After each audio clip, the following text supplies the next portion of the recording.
नमस्कार मित्रों। आज मैं एक नाई की शॉप पर अपनी शेविंग कराने गया और वहाँ पर जनपद शाहजहाँपुर में, ख़ासतौर से ग्राम हथौड़ा में 8 तारीख में एक बहुत ही खतरनाक कह लीजिए, दर्दनाक कह लीजिए, कुकृत्य कह लीजिए, विकृत्य कह लीजिए, या जो भी कह लें, जैसे भी कह लें, उसको शायद हम शब्दों से परिभाषित नहीं कर सकते हैं। किंतु जहाँ भी गए, जिसके पास भी गए, जिससे भी जो सुना, उसने एक ही बात कही कि वो व्यक्ति यानी वो पुरुष अपनी स्त्री को परेशान बहुत करता था। परेशानी के क्या मानक हो सकते हैं, किस स्तर के हो सकते हैं, इसकी भी व्याख्या कर पाना शायद हमारे बस में नहीं है। किंतु जो कि मैंने कई लोगों से उसके भूतकाल के बारे में जानने का जब प्रयास किया तो बड़ा अजीब से लगता है। क्या ऐसा भी हो सकता है कि एक स्त्री के द्वारा एक पति को इतनी बेरहमी से मारा जाए कि पुरुष वर्ग ही नहीं बल्कि महिला जाति को भी शर्मिंदा होना पड़ता है।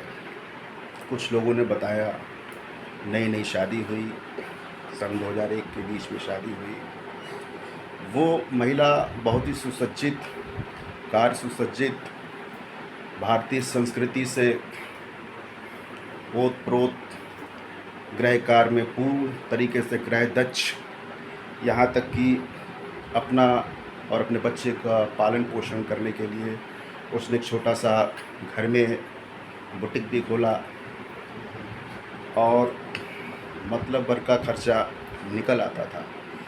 क्योंकि उसका पति शराबी था, तो शायद हो सकता है शराबी की लत के कारण वो उसकी छोटी सी दुकान ना चल पाई हो। इसके पीछे हम जानना चाहेंगे तो बच्चों के अंदर ये किंवदंतियाँ या प्राकृतिक आदत, हैबिट क्यों पड़ जाती है, तो शायद उनके पिता भी शराबी रहे होंगे। किंतु हमारे पास कोई प्रमाण नहीं है। किंतु 70% यही सुनने में आता है कि जिसके घर में पैतृक स्तर पर किसी कार्य को गलत तरीके से किया जाता है, सेवन किया जाता है या उसकी अधिकता हो जाती है, तो बच्चों पर भी जेनेटिक असर आ ही जाता है। खैर, बहुत ज़्यादा डिस्कशन ना करते हुए बात सिर्फ इतनी सी है कि जब कोई पुरुष, चाहे वो गरीब वर्ग का हो, चाहे वो मध्यम वर्ग का हो, चाहे वो हायर लेवल का हो, अपनी जिम्मेदारियों को वो ठीक तरीके से निर्वहन नहीं कर पाता है या नहीं करने के पक्ष में होता है, तो उसको किसी ऐसे प्रयोग के माध्यम से स्त्री को प्रताड़ित नहीं करना चाहिए या पैसे कमाने के स्रोत नहीं ढूंढना चाहिए जिससे समाज के अंदर गलत संदेश जाता हो, समाज में एक विकृति पैदा होती हो। कमज़ोर व्यक्ति को हर व्यक्ति दबाना चाहता है और सदियों से, हज़ारों वर्षों से, जब से स्त्री इस पृथ्वी पर आई है, परोक्ष रूप में, अप्रत्यक्ष रूप में पुरुष जाति ने स्त्री का दमन करने का प्रयास हर तरीके से किया है। चाहे वो धन का बल हो, चाहे वो शारीरिक बल हो, चाहे वो शक्ति का बल हो, चाहे वो लालच का बल हो, चाहे उसके शरीर में कान में बालियां पहनाना हो, गले में हंसुली पहनाना हो, गले में मंगलसूत्र पहनाना हो, हाथों में चूड़ियाँ पहनाना हो, पैरों में चांदी के पायल पहनाना हो। कुल मिला के पुरुष वर्ग ने हर भरसक प्रयास किया है कि स्त्री को कैसे कब्जे में रखा जा सकता है। कुछ हद तक पुरुष वर्ग सफल भी हुए, किंतु एक बात कटु सत्य है, स्त्री लालची नहीं होती है। स्त्री दाल रोटी चटनी रोटी में भी खुश रह सकती है और रहती हैं। यदि ऐसा ना हो, स्त्री चरित्रहीन हो, गलत हो, तो वो घर छोड़कर जा सकती है। किसी के साथ भाग सकती है। कुल मिला के पीड़ा यही है कि खरबूजे के ऊपर चाकू गिरे या चाकू खरबूजे के ऊपर गिरे, दोनों ही रूप में स्त्री को दोषी पाया जाता है। किंतु ये कोई नहीं जानता है स्त्री का मतलब क्या है।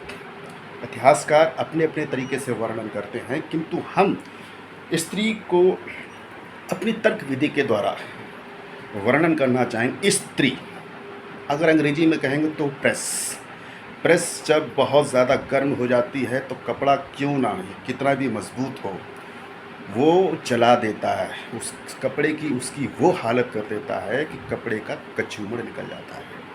इसीलिए शायद पुराने लोगों ने, ऋषि मुनियों ने इसको, वधू को स्त्री नाम दिया। ई यानी बोल तो लिखते तो हम हैं आधे सा से, किंतु बोलते हैं ई से, यानी ईश्वर का उसके अंदर प्राकृतिक वास होता है। वास होने का कारण सिर्फ एक हो सकता है, क्योंकि स्त्री के गर्भ से तो पैदा होती है, किंतु पुरुष पूर्ण रूप से स्त्री से ही पैदा किया जा सकता है। पुरुष का अन्य कोई स्रोत नहीं होता है।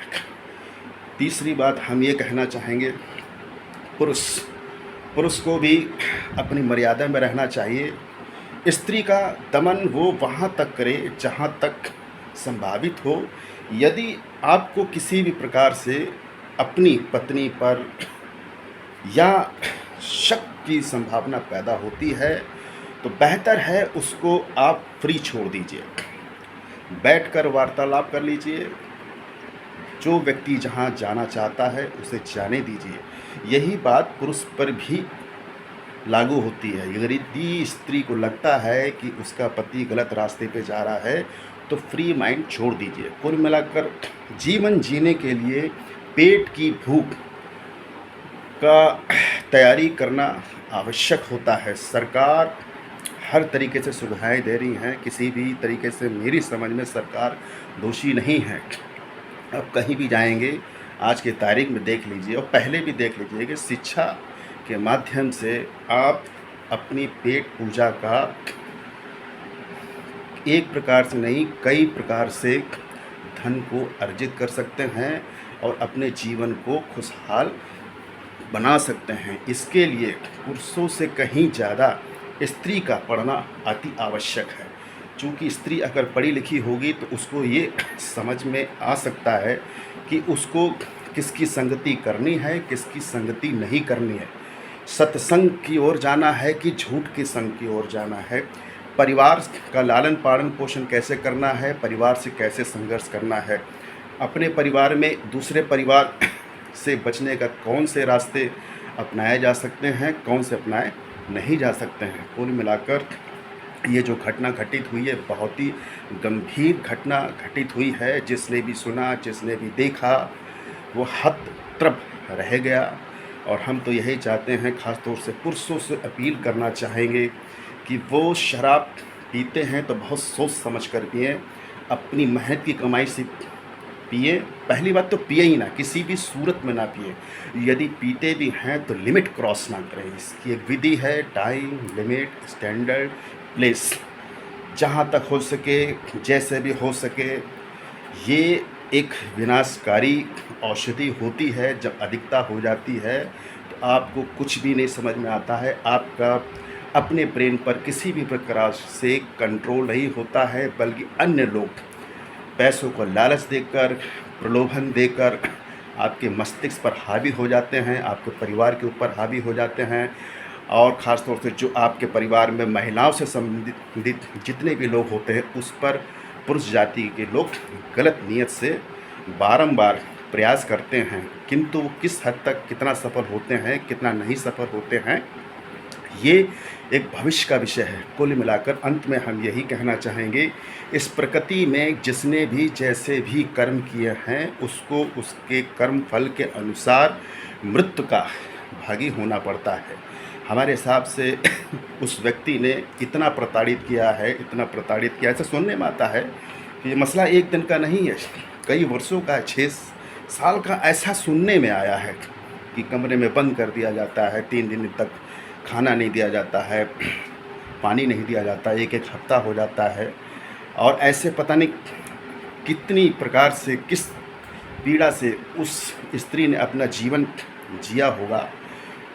और ऐसी स्थिति में स्त्री ही क्या, पुरुष भी पागल हो सकता है। और ये उसने जो किया है, होश में किया है या बेहोशी की हालत में किया है या विकृत मस्तिष्क की हालत में किया है, ये तो एक मेडिकल टीम का विषय है, कानूनी प्रक्रिया है। और मुझे उम्मीद है भविष्य में जो भी होगा, चाहे वो पुरुष हो चाहे वो स्त्री हो, कानूनी तौर पर, मेडिकल स्तर पर ईमानदारी से न्याय होगा, जांच होगी। अंत में तो हम यही कहना चाहेंगे, ख़ास तौर से शराबी लोगों के लिए कहना चाहेंगे कि कृपया सावधान रहें, भविष्य में इतनी दारू ना पिएं या इतनी अपनी महिला को पीड़ा ना दें कि स्त्री को मजबूर होकर फूलन देवी बनना पड़े, रानी लक्ष्मीबाई बनना पड़े, पान सिंह तोमर बनना पड़े। ये जंगल में एक बहुत बड़ा वो डकैत था, वो हर गलत व्यक्ति बनने के पीछे एक दर्दनाक कहानी होती है और दर्दनाक कहानी के पीछे नशे का बहुत बड़ा रोल होता है। इसलिए जो नशे से बच लिया, नशे से बचा लिया और अपने आप को शिक्षा के नशे में जिसने घोल लिया, उसकी मृत्यु होती है, किंतु इतनी दर्दनाक मृत्यु नहीं हो सकती है, क्योंकि ये शरीर हमारा पंच तत्व से बना हुआ है और पंच तत्व के नियमों का जो अनदेखी करता है और अबला नारी पर जो प्रहार करता है, उसके साथ घटना घटित हो ही जाती है। अंत में हम यही कहना चाहेंगे, मौलिक अधिकार के अंतर्गत एज ए सोशल थिंकर हमारे मन मस्तिष्क में जो विचार आते हैं, उसके पीछे हमारा ये मकसद नहीं है किसी धर्म, जाति, लिंग, संप्रदाय की भावनाओं की या मन की भावनाओं को ठेस पहुँचे, बल्कि प्रयास हमारा यही रहता है जैसे भी हो समाज के अंदर एन केन प्रकारेण सुधारात्मक कदम उठाए जाएं। धन्यवाद। जय हिंद।